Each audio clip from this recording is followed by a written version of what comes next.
Ayan guys, ang bitbit namin from 25 to 28 papuntang Italy.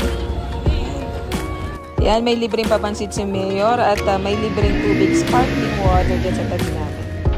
At para sa ipang lahat, may announcement si Boss para sa kanya mga pasaheros. Tayo na parang pamilya, pwede na po tayong umuwi, 100 na lang. Okay? Medyo magpapadrik tayo ng kapwa natin. Magpapadrik din kayo. You know, we are here to enjoy ourselves. Okay, to relax. The last minute of our vacation. Paguro kasi tayo lahat. Mabubuting puso. Always. You see how many tour I have every week. Everything is planned.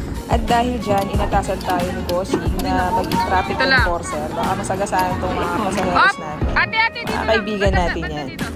Dito po, dito sa likod ko. Dito po sa harapan ko. Yan, dito lang. Huwag kayo lalagpas dito.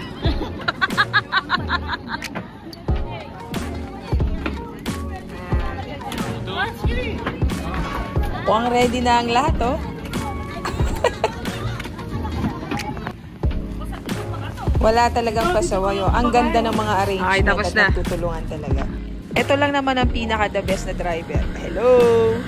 Yan si Bubu. Ayan guys, alam mo yung pagandaan dito sa tour na to is napaka-organized nila. Ayan, nagtatawag na sila. Kasi per group yan. So, walang maiiwan at walang magre-reklamo dyan kasi maayos.